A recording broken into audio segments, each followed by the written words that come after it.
Bye.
কি বলছে শ্রীরাম নবদ্বীপ বাজে, এটা কিন্তু নবদ্বীপ।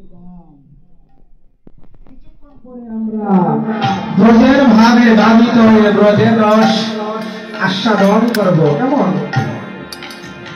তাহলে এখানে থেকে কেউ যদি বলেন আমি নবদ্বীপ যাই নাই, তাহলে অপরাধ হয়ে যায়।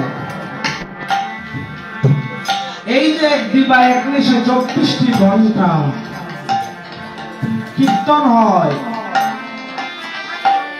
সেই কীর্তন গৌরী ব্যবস্থা করছেন কলিয়ত জীবের পাষাণ হৃদয়, হরির নামে মন গলে পাথর গলে, কিন্তু আমার মন পাষাণ তো গলে না। তাই গৌর হরি বুঝতে পারলে 1 ঘন্টা 2 ঘন্টা কলির জীবের কর্ণের মধ্যে অপ্রাকৃত সেই নাম যদি কলির জীব শ্রবণ করে, তাহলে তার ভিতরে কৃষ্ণ প্রেম জাগরিত করা অসম্ভব ব্যাপার। 24টি ঘন্টা একদিন, যদি 24টি ঘন্টা কায়মন বাক্যে শুদ্ধ বৈষ্ণবের শ্রীমুখে আমার কথা শ্রবণ মনন করে, তাহলে তার কর্ণ গহ্বরে কৃষ্ণ প্রেমের বন্যায় প্লাবিত করে দিবে।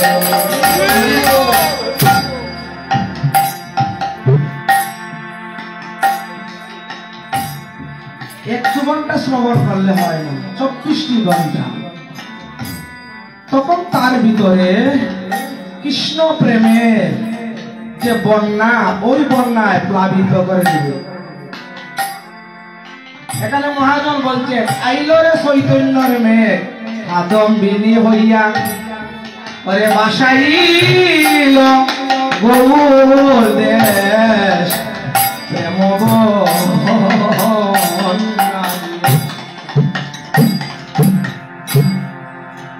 চৈতন্যের মেঘ কাদম্বিনী হয়ে আসছে, ওই প্রেম কে আস্বাদন করবে? রসিক জানা। ওরে ও রসিকে পাবে না রে, ও রসিকে পাবে না রে, এবার ও রসিকে পাবে না রে, রসিকে পাবে না রে, ওরে রসিক জানা পাবে, আর ও রসিকে পাবে না রে, রসিকে পাইবে, ও রসিকে পাবে না রে। যদি আপনি ইংলিশ না বুঝেন, আমি যদি ইংলিশে বলতে থাকি, তাহলে আপনি কি বুঝবেন? কারণ আপনি একটা বুঝেন না, তাই আপনি কিছু বুঝবেন না। যিনি জানেন ইংলিশ পারদর্শী, উনি আবার বুঝবেন। তাই বলছেন রসিক আর অরসিক।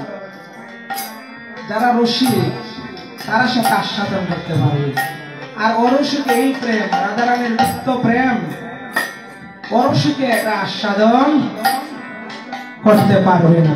কেমন? তাই 24টি ঘন্টা দিবে। আপনি আমি তো একজন কীর্তনীয়া, কীর্তন পূর্ণাঙ্গ বা অর্ধেক শ্রবণ করে চলে যায়, তাহলে কিন্তু হবে না। 24টি ঘন্টা থাকতে হবে। একজন ভক্তকে আপনি আমি বলতে পারবো যে ওই জায়গায় অহরাত্র কীর্তন হয়েছে, আমি 24 ঘন্টা ছিলাম, 24 ঘন্টা থাকতে হবে, তখন পরিবর্তন হবে। আপনাদের কারো জীবনে পরিবর্তন আছে কিনা জানি না আমি।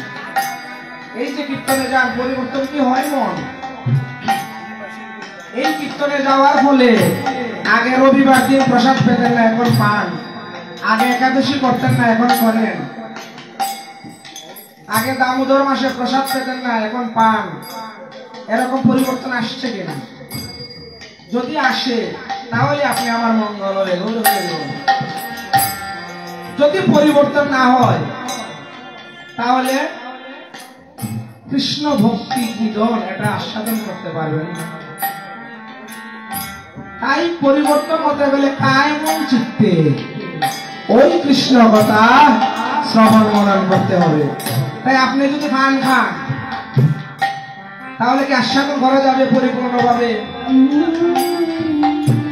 আমরা বিভিন্ন জায়গায় দেখেন গীতা পাঠ দিই, কিন্তু গীতা শব্দের অর্থ ত্যাগ।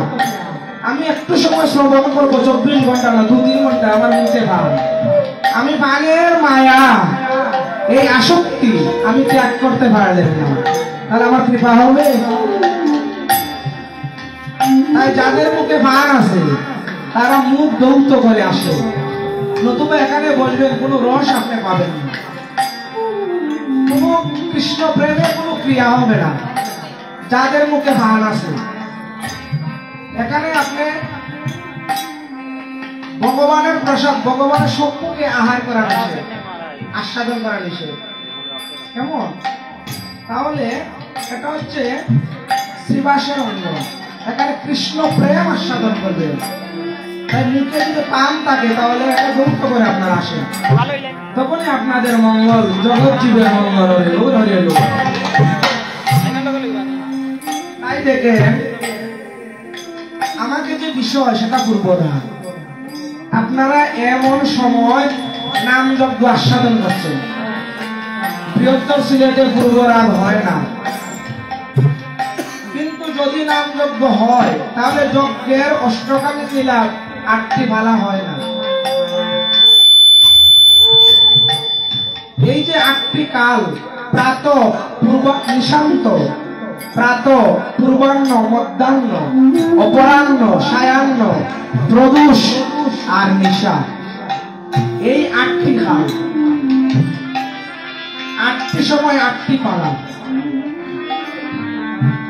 নিশান্ত লীলা, 2 নম্বর বাল্য লীলা, 3 নম্বর দুষ্ট লীলা, 4 নম্বর সূর্য পূজা, 5 নম্বর উত্তরাগুষ্ট, 6 নম্বর পঞ্চ আরতি, 7 নম্বর এখন এই পূর্বরাগ, আর 8 নম্বর হচ্ছে নিত্য রাসলীলা।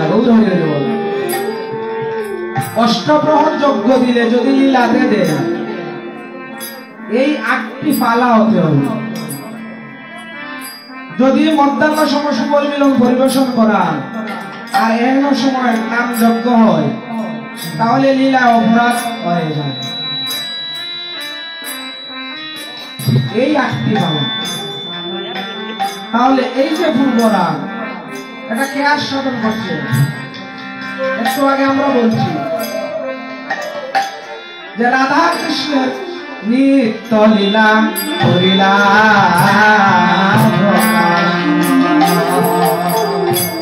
সেই রূপ গোস্বামী, সনাতন গোস্বামী, ভট্ট রঘুনাথ গোস্বামী, শ্রীজীব গোস্বামী, গোপাল ভট্ট গোস্বামী, রঘুনাথ দাস গোস্বামী, এই সর গোস্বামী রাধা গোবিন্দের নিত্য লীলা আস্বাদন করার সুযোগ করে দিয়েছে। তাই বলছে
আমার ভাগ্য হলো না রে, আমার ভাগ্যে হলো না বলি, আমার ভাগ্যে হলো না রে, আমার ভাগ্যে হলো না রে। ওরে নিত্য লীলা আস্বাদন আমার ভাগ্যে হলো না রে।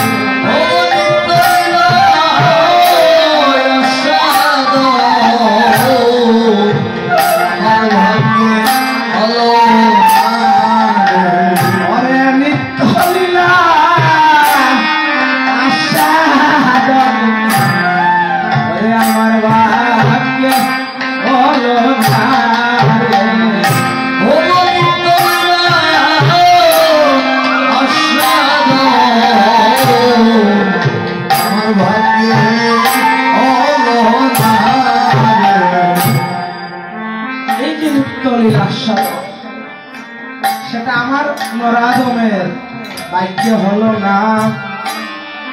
যারা ভাগ্যবান ভাগ্যবতী তারা এটা প্রত্যেক দিন আস্বাদন করে। এই নিত্যলীলা যারা আস্বাদন করে তাদের মান অভিমান কুলমান কোনো কিছু থাকে না। তারা সর্বত্র পাগলিনীর মতো উন্মাদের মতো হয়ে যায়।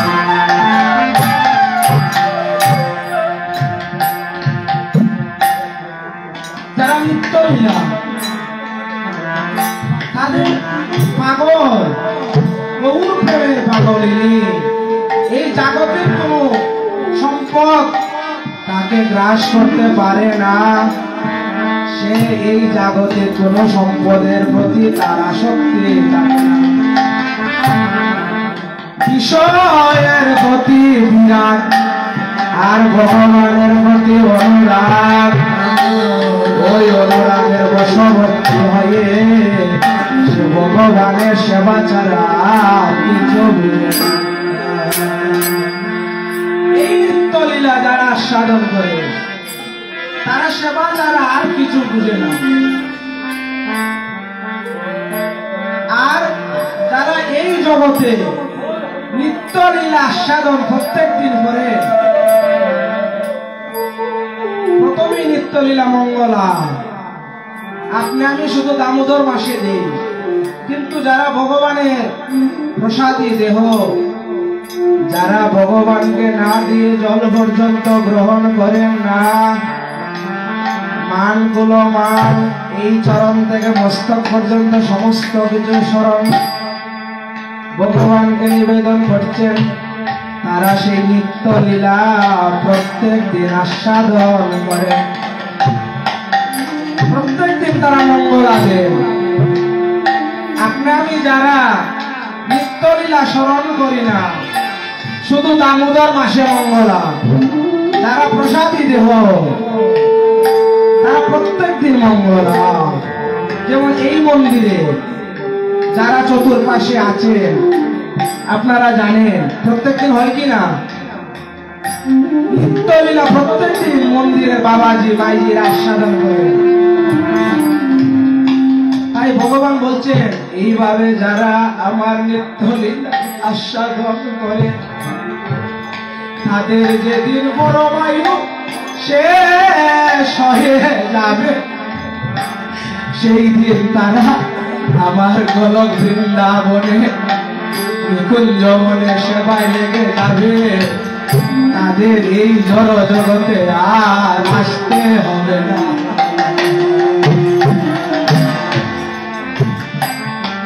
এইভাবে নিষ্কিঞ্চন সেবা যারা করে, আমার নিত্যলীলা স্মরণ করে, তোমরা তাকে এই জড় জগতের বাসিন্দা বলে যেন না,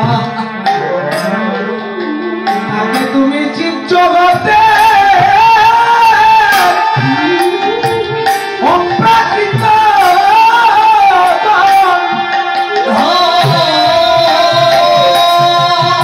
সেই চিৎ জগতের অপ্রাকৃত অপ্রাকৃত ধন তারা যখন দেহ রাখে তখন তাদের পার করে তাদের কোনো করি লাগে না। তারা যখন পাড়ি দিবে তখন তাদের কোনো করি দিতে হয় না। তারা বিনামূল্যে পাইয়ে গেল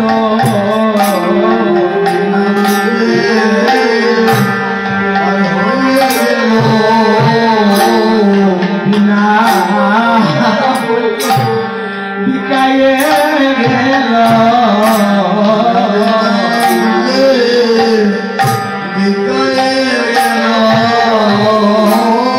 গোবিন্দ তোমার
উন্মাদিনী নদিয়ার নাগরী তারা গৌর হরিকে বলছেন, এ গৌর হরি, আমার এই দেহ কানা তোমার, কৃপা করে তোমার সেবায় আমায় দাও লাগাইয়া। চৈতন্য চরিতামৃত গ্রন্থে কবিরাজ গোস্বামী পাঠ প্রসাদ দিলেন, যদি কোনো জীব বলে কৃষ্ণ তোমার বউ, মায়াবন্ধ ওতে কৃষ্ণ তারে করে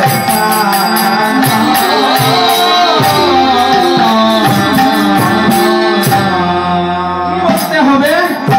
হে গোবিন্দ, এই দেহ কানা তোমার, আমি তোমার হলে আমায় তুমি কৃপা করে দেহ করাইয়া। এইরকম কোন জীব যদি জীবিত অবস্থায় তার দেহ কোন প্রাণ সমর্পণ করে দে, তাহলে গৌরী বলছেন শেষের দিনে পার করে লয় লয় না করি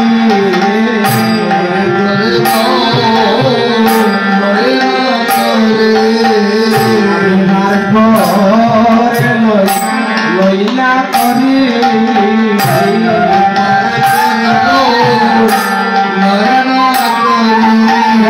মুখে বলে হরি হরি, আমি ভার করে লইলা করি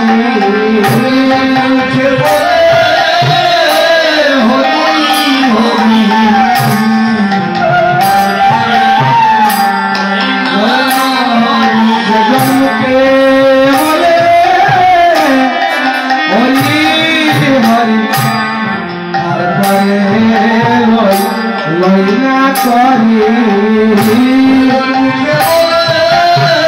হরি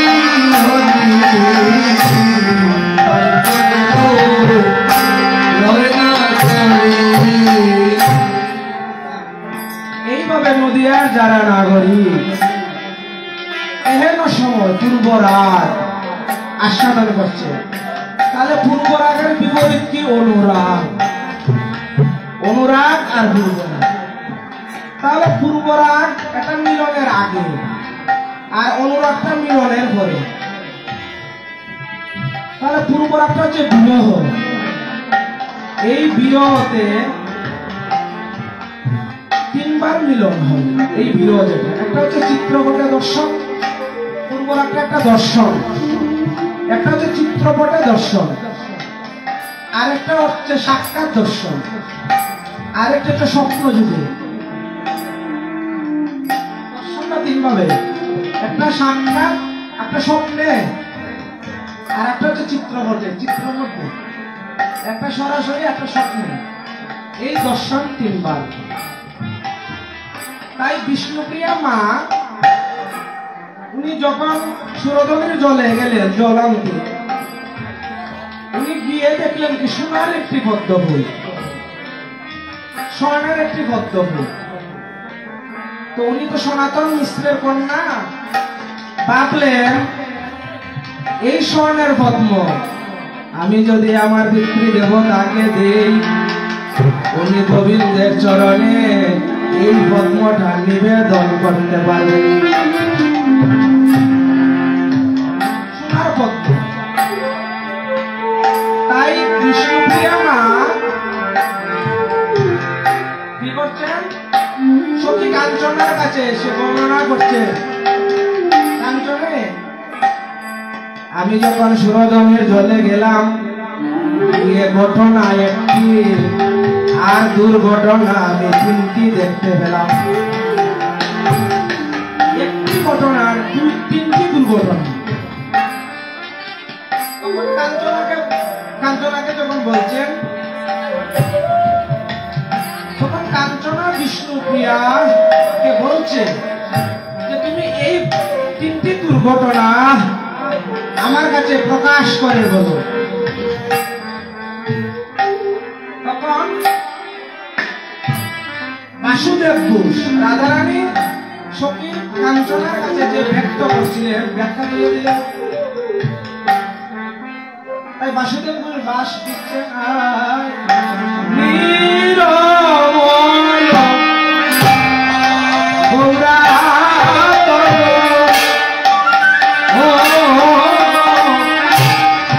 এবার বসি প্রকার জন জন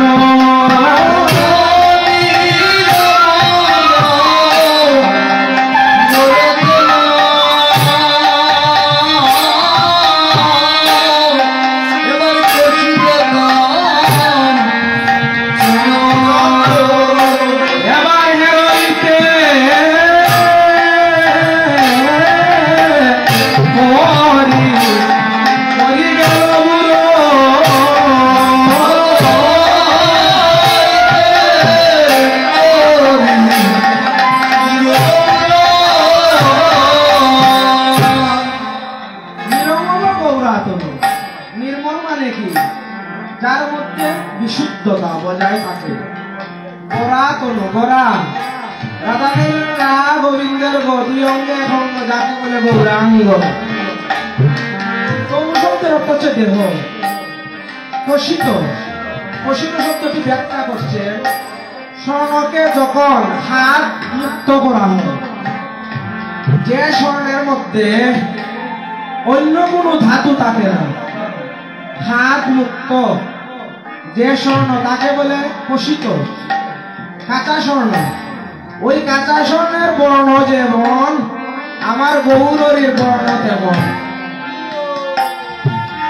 কাঞ্চন শব্দের অর্থ হচ্ছে স্বর্ণ, জনু অর্থ দেহ। এরইতে ভরি গেল মোর মনে পড়িল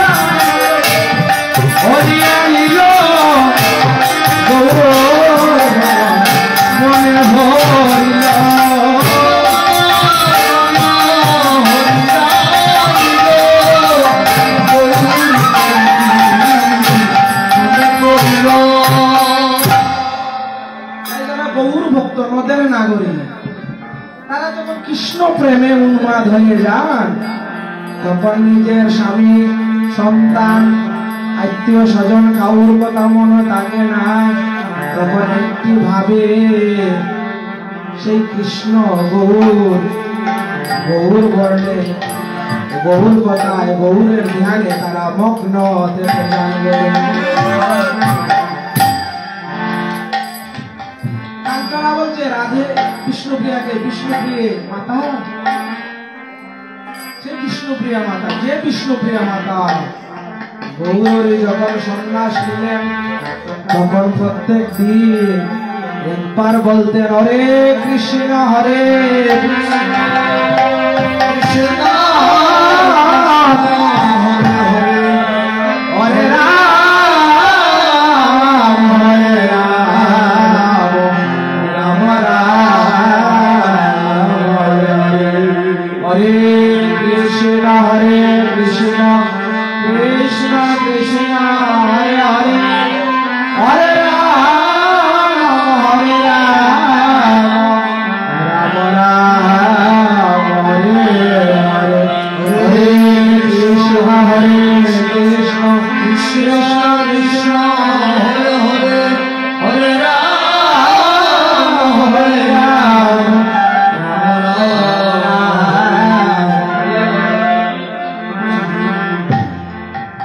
একবার নাম বলতে আর বিষ্ণুপ্রিয়া মা একটি তন্ডুল মানে চাল জমা রাখতেন, আরেকবার নাম নিতেন আরেকটি তন্ডুল জমা রাখতেন।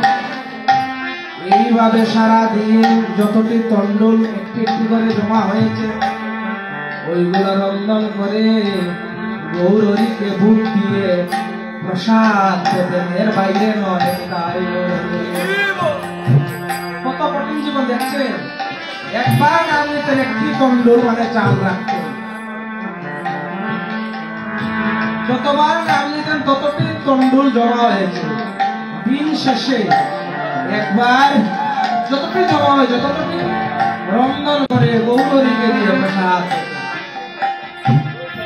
এই বিষ্ণু মিয়া মার বলে ভজন। তখন সব কাঞ্চনা বলছে আমাকে খুলে বলো তুমি কি দেখেছো, তিনটি দুর্ঘটনা একটি ঘটনা।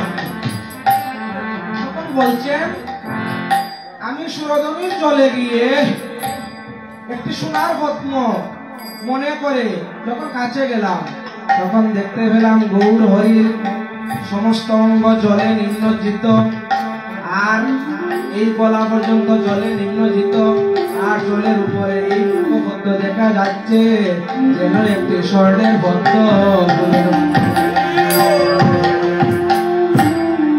এটা তো তা নয়, স্বর্ণের পদ্ম পূর্ণ, এটা গৌরের বদন মন্ডল, গৌরের বদন মন্ডল, স্বর্ণের পদ্ম নয়। আর গলা থেকে চরণ পর্যন্ত জলের নিচে। কেমন এটা যখন দেখতে পেলেন তখন বাসুদেব আবার বলছেন কষিত কাঞ্চন হেলিত করি গেল ভাঙ ভুজঙ্গমে দংশন মজু মনে। ভাঙ ভুজঙ্গমে, ভাঙ ভাঙ শব্দের অর্থ হচ্ছে এই যে ভ্রু, আপনি আমার মনের উপরে যে ভ্রু আছে এটাকে ভাঙ বলছে। ভাঙ ভুজঙ্গমে, ভুজঙ্গম শব্দের অর্থ হচ্ছে সর্প। আমি যখন গৌর হরিকে জলের মধ্যে দর্শন করলেন কাঞ্চনে, তখন গৌর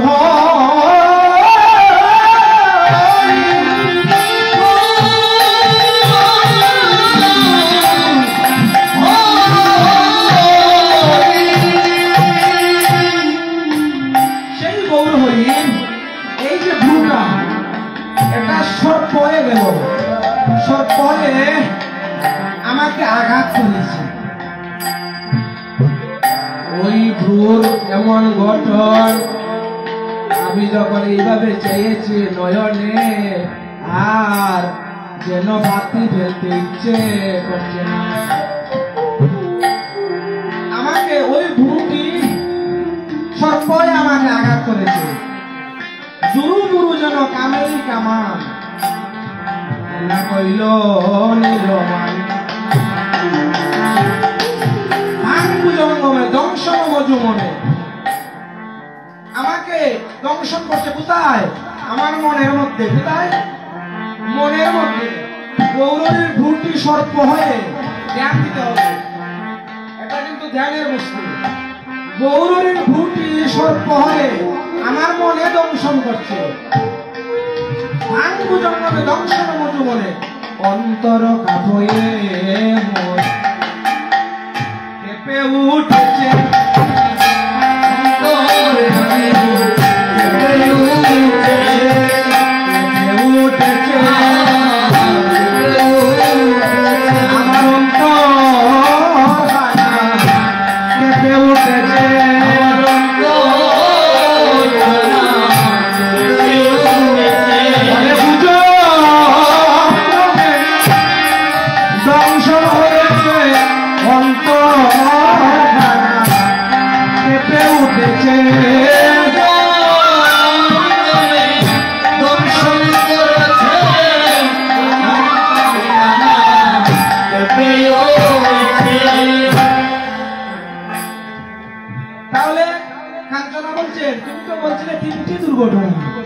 তাহলে একটি দুর্ঘটনা বললে আরো দুটি কি দুর্ঘটনা আমাকে শুনে বলে। এই কথা যখন বলছেন কাঞ্চনা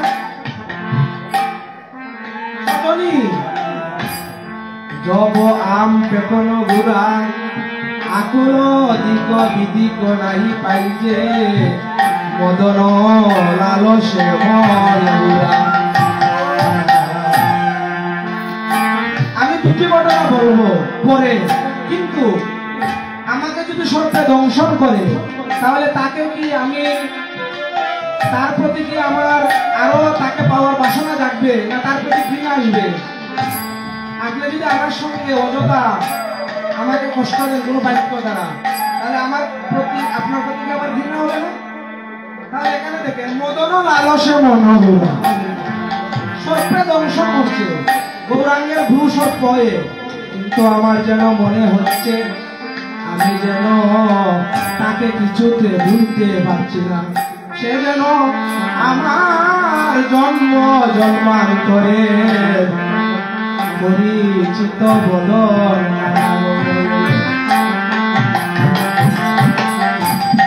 ওই বদল কারা আমি কিছুতে ভুলতে পারছি না।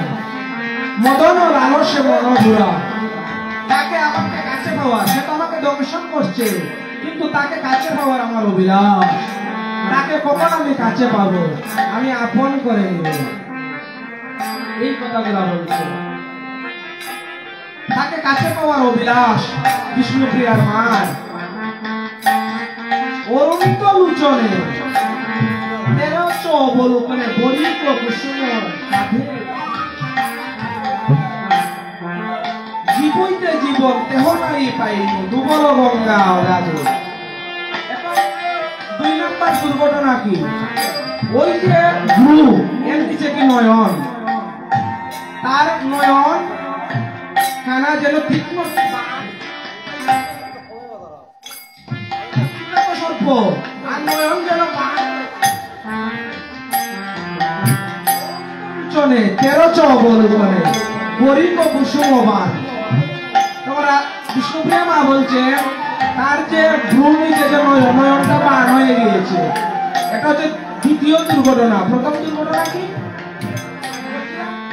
যে ভ্রুটা সর্প, প্রথম দুর্ঘটনা মনে রাখবেন। আর দ্বিতীয় দুর্ঘটনা নয়নটি বান হয়েছে। বিষ্ণুপ্রিয়া মা বলছেন বান মারিল, বান মারিল,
দুর্ঘটনা বললাম। তিনটি দুর্ঘটনা বলছিলাম না, দুটি বলা হয়েছে, আর একটি বাকি রয়েছে। তিনটি দুর্ঘটনা বলছিলাম না, দুটি বর্ণনা দিয়েছেন, আর একটি দুর্ঘটনা রয়েছে। জীবইতে জীবন দেহ নাই পাইল ডুবল গঙ্গা অগাধে। আমি যখন দেখতে গেলাম যে এটা স্বর্ণের ভক্ত ফুল নয়, এটা একজনের মুখমণ্ডল, আর এই দৃশ্য দেখে যখন আমাকে সর্পে দংশন করছে আর নয়ন বান হয়ে আমাকে বিদ্ধ করছে, তখন আমি বললেন আমি তো আর বাঁচব নাই। যখন কাউকে সর্পে দংশন করে আবার ওই দংশনের উপর যদি কোনো বান আবার বিদ্ধ করে দেয়, তাহলে সে তো আর বাঁচার নয়। আমার প্রাণ কি আর থাকবে? আমি কি আর বাঁচতে পারবো? আমাকে সর্প দংশন করেছে, তারপর বান মেরেছে, তাহলে আমি কি আর বাঁচতে পারবো? রাধারানী সেই ব্রজের স্বরূপ আর নদিয়ার স্বরূপ বিষ্ণুপ্রিয়া মাতা বলছে কেমন করে জীবন ধরিতে পারি,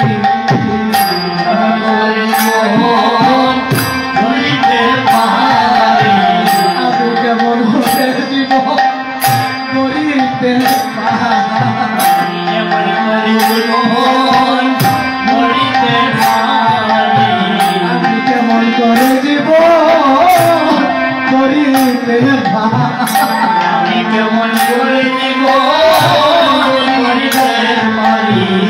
আমি কেমন করে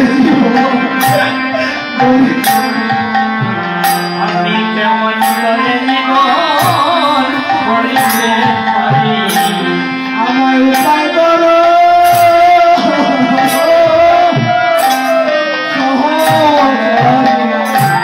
আমি কেমন করে জীবন গড়িতে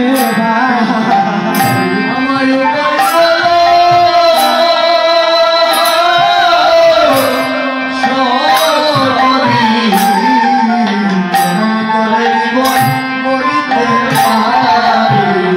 আমার উপায় করো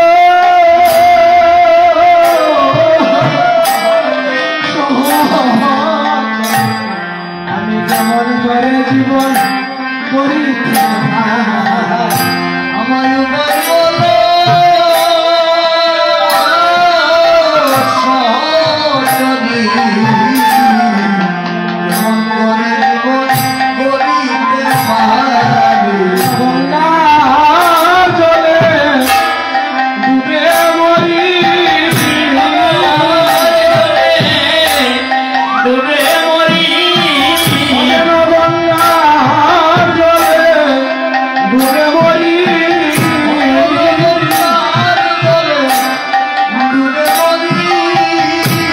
আমায় উপায় করো সহচরী গঙ্গার জলে ডুবে মরি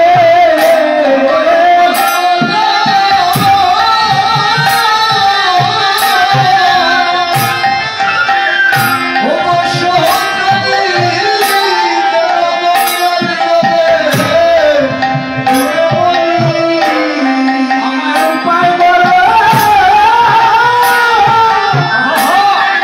সহচরী গঙ্গার জলে ডুবে মরি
কৃষ্ণপ্রিয়া মা বলছে যে আমি যখন উপলব্ধি করতে পারলাম যে গৌর হরির নয়ন কানা বানয়ে আমাকে বিদ্ধ করেছে আর ভ্রু সর্পয়ে আমাকে দংশন করছে, তখন আমি মনে মনে স্থির করলাম আমি সুরধনীর জলে আর থাকবো না। আমি তখন প্রাণ সংকট, প্রাণ চলে যাবে, তাহলে আমি গৃহে চলে যাই। যদি মরতে হয় আমার গৃহেতে আমি মরি, আমি সুরধনীর জলে কেন মরবো? আমার তো দেহ কানা চলে যাবে, তাহলে আমি গৃহেই যাই। তাই আমি যখন গৃহে যাব, সুরধনী থেকে রওনা হয়েছি, তখন আমার চরণে যেন কে পেছন থেকে টান দিয়ে রাখতেছি। ধ্যান দেখেন, আমি তো মন স্থির করলাম যে আমি গৃহে চলে যাব, আমি আর প্রাণে বাঁচবো না। তখন তৃতীয় দুর্ঘটনা কি জানো? আমাকে কে যেন পেছন থেকে টানছে, আমাকে সামনের দিকে যেতেই দিচ্ছে না। কাঞ্চনার কাছে এই কথাগুলো বিষ্ণুপ্রিয়া আমার ব্যাখ্যা দিচ্ছে। কেমন অগাধ গঙ্গার জলে যেন আমি ডুবিয়ে পড়ি, আমাকে সামনের পৃথিবীতে অগ্রসর হতে দিচ্ছে না। তাই আমার প্রাণে ধৈর্য মানে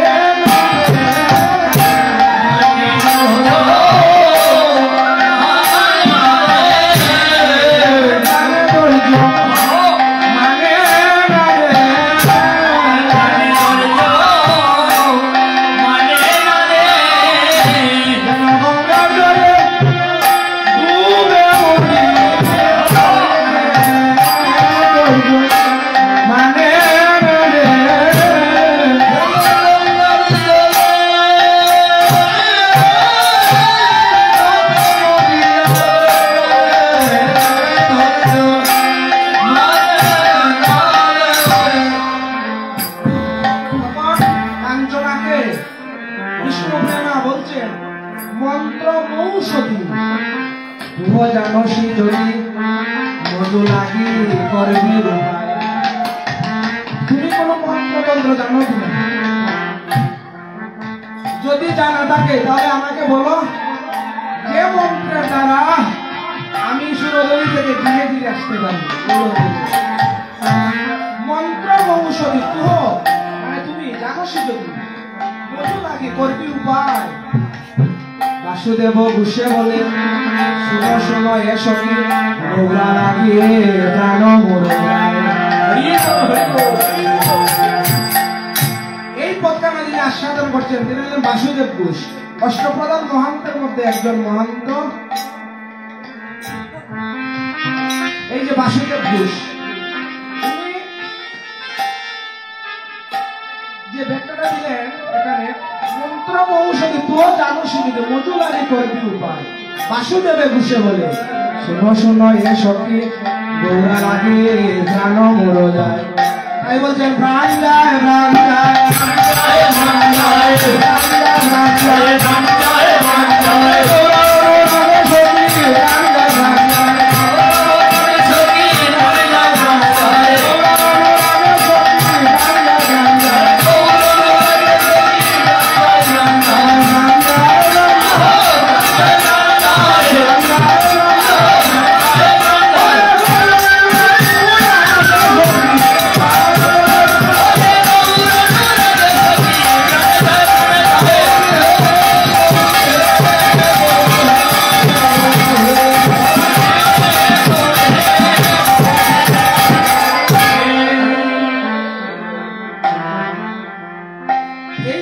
বর্ণনা করছে। কেমন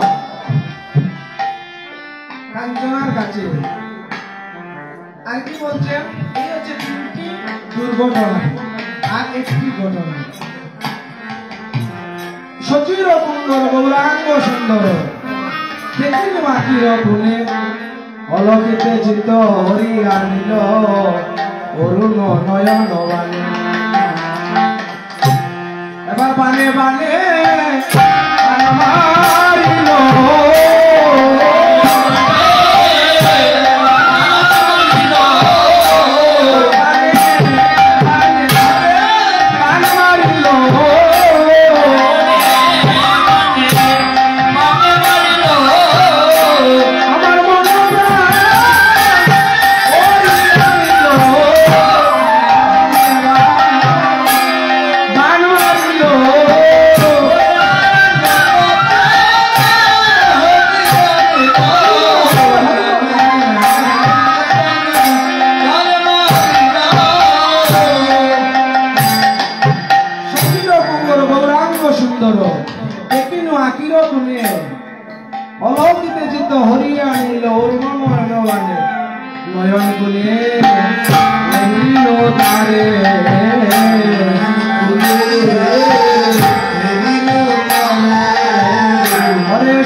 বলছেন আমার তো আরো সখী আছে, কিন্তু তুই কাঞ্চনার কাছে এত মরণের কথা আমি কেন বলি?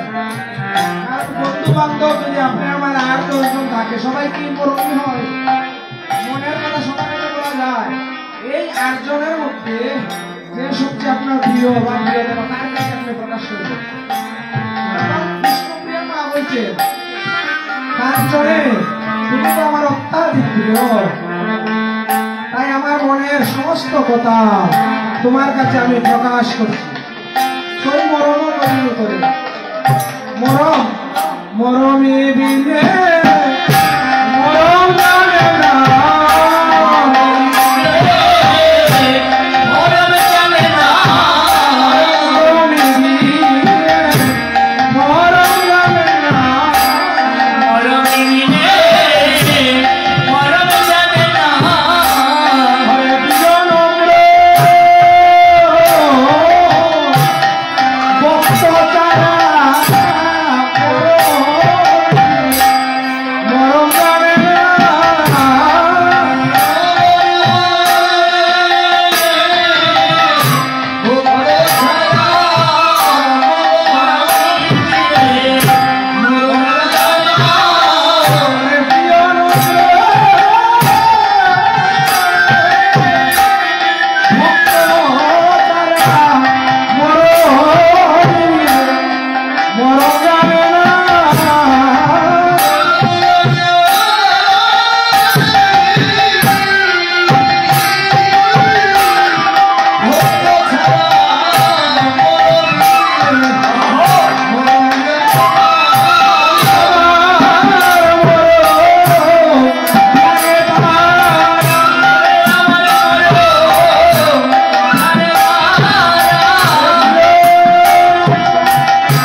শরীফে সেই বগুড়া থেকে আগত কীর্তনিয়া রাধারাম দাসাধিকারী আপনাদেরকে রাসলীলা শ্রবণ করাবে।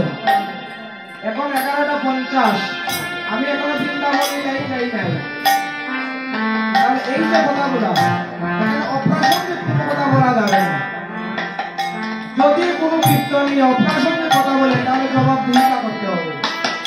প্রত্যেকটি কথা একটি মন্ত্র স্বরূপ। এই যে সময় চলে গেল, আমি বলতেই পারি না। আর 40 মিনিট সময় আছে। এই 40 মিনিটের মধ্যে পূর্বরাগ বিশ্রাম দেওয়া সম্ভব নয়। আমি ইম্পর্টেন্ট কথাই বলবো, কারণ এই পূর্বরাগ পুঙ্খানুপুঙ্খভাবে ব্যাখ্যা করে মিনিমাম 5 ঘন্টা সময় লাগবে। এই যে পূর্বরাগ, তাহলে আমাদের 40 মিনিট সময়। আপনারা কেউ যাবেন না, এরকম শুভ দিন আর হবে না। হয়তো আগামী বছর এই অনন্তজীবর আখড়ায় অহরাত্র কীর্তন হবে, কিন্তু 64 মহাত্মের ভূত রাখতে আর হবে না। এটা যদি আপনাদের সাধুগুরু বৈষ্ণবের কৃপা হয়, তাহলে আবার 12 বছর পরে আবার যাতে হয়, আপনারা সেই কৃপা করবেন। এটা একটু একটু উপলব্ধ হয়েছে, আপনারা কৃপা করবেন যেন আরো 12 বছর পর মুক্তিতে যেন আবার হয়। আপনাদের যদি কৃপা হয়, তখন ভগবানের কৃপা হয়ে যাবে। তাহলে আমি মনে করি আপনারা রায়নগরবাসী যিনি বগুড়া থেকে আসছেন রাসলীলা নিয়ে, আপনারা কেউ আজকে রাত্রে বাসায় যাবেন না। সবাই অনন্ত জীব শ্রীচরণে নিজেকে সারাটি রাত্র সমর্পণ করে দিবেন। উনি অনেক বড় মাপের একজন ভক্ত। ওনার শ্রীমুখে যখন কৃষ্ণ কথা শ্রবণ মনন করবেন, তখন অন্তরের কলুষতা নাশ হয়ে কৃষ্ণ প্রেম প্রকলিত প্রসারিত হবে।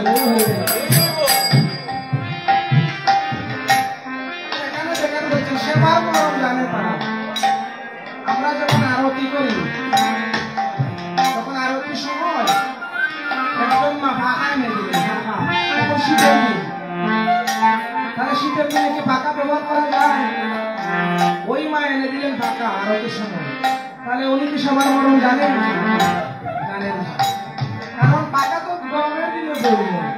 তাই শাস্ত্রে বর্ণনা দেওয়া হয়েছে রাস পূর্ণিমা থেকে শিব চতুর্দশী পর্যন্ত শীতকালীন সময়, ওই সময়ে পাকা এসে। তাই যারা মরম না, তারা ওই সময়ে পাকা বের করে মরম হতে হবে।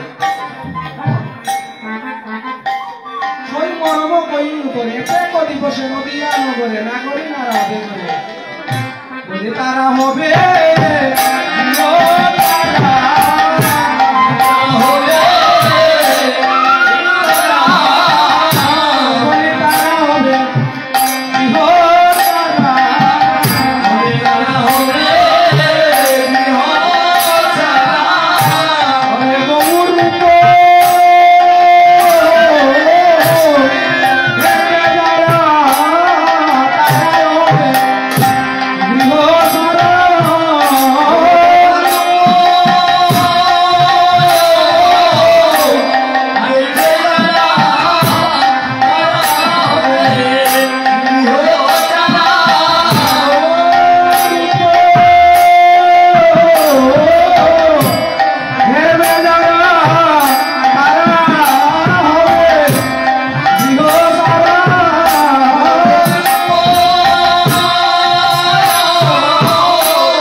যদি তুমি ওই রূপ আমার মতো দেখতে পেতে তাহলে তুমিও আনমনা হয়ে যেতে।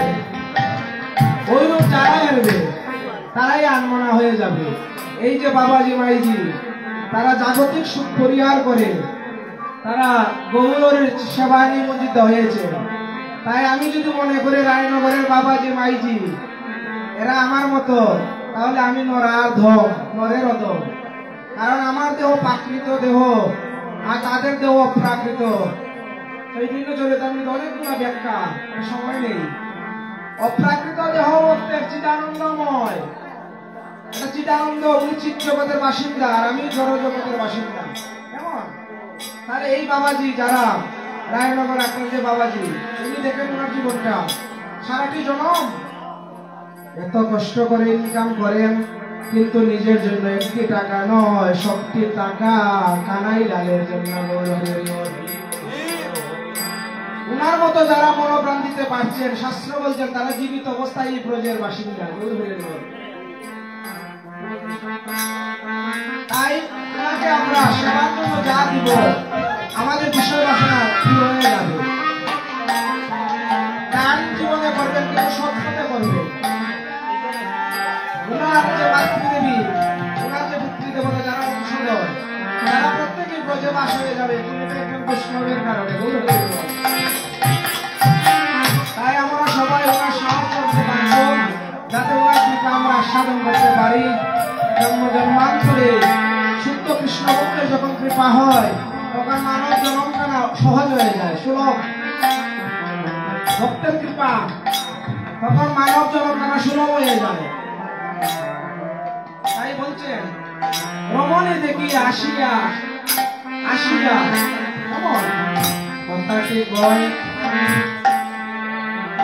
রমণী দেখিয়া আসিয়া আসিয়া রসময় কথা কয়। কোন বৈষ্ণবতী যুবতী আর পূজয়ে রসবিলাস, তাহার চরণে হৃদয় রলিয়া কহে গোবিন্দ দাস। কোন পুণ্যবতী যুবতী আর পূজয়ে রসবিলাস, যারা পুণ্যবতী তারা এই রসের সাগরে ডুব দিতে পারে। আর যাদের দেহটা না পাপে নিমজ্জিত, পাপে লিপ্ত, তারা এই রসের সাগরে ডুব দিতে পারে না। তাই হচ্ছে রমণী দেখিয়া আসিয়া আসিয়া রসময় কথা কয়, ভাবিয়া চিন্তিয়া মনে ধরাই পরাণ রহিবার, পরাণ থাকবে না। আর কি বলছেন, পুণ্যবতী যুবতী আর বুঝয়ে রসবিলাস, তাহার চরণে হৃদয় ধরিয়া কহে গোবিন্দ দাস। এই যে ব্যাখ্যাটা দিলাম পদের প্রসঙ্গে ব্যাখ্যা। এই বাবাজি, এই একটা ছিল প্রতিষ্ঠাতা হরিদাস বৈষ্ণব। ওনার সাহস করতে যারা থাকবেন, তারা যদি উনার কৃপা দৃষ্টি আপনি আমার উপর পড়ে, তাহলে আমি পার হয়ে যেতে পারি। যদি উনার কৃপা দৃষ্টি আপনি আমার সুদৃষ্টি থাকে, প্রভু জানে উদ্ধারিতে আছে তার মনে, প্রভুর অন্তরের কথা তাহলে উনি কৃপা করলে উদ্ধার করতে পারেন। কেমন? তাই বলছেন কহে গোবিন্দ দাস। গোবিন্দ দাস বলছেন আমার হৃদয় ধরিলা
বলছেন অহংভক্ত পরাধীনী অস্বতন্ত্র বলিজ সাধু বিভ্রষ্ট হৃদয় ভক্তি ভক্তি জনপ্রিয় তুমি আমাকে স্মরণ মনন করো না যে আমার ভক্ত তার জন্য শরণা।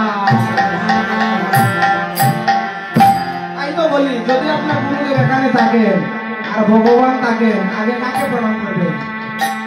গুরুকে না ভগবানকে? গুরুকে। ভগবানের চেয়ে ভক্ত বড়। ভক্তের যখন কৃপা হবে তখন ভগবানের কৃপা হয়ে যাবে। এইভাবে নবদ্বীপ আর বৃন্দাবন একটা ব্যাখ্যা করেছিলেন কেন নবদ্বীপ লীলা আগে আরম্ভ হয়? কারণ নবদ্বীপ লীলা গৌর লীলা আস্বাদন যখন ভক্তরা করে তখন তার দেহখানা প্রজন্ম হয়ে এই প্রজন্ম হয়ে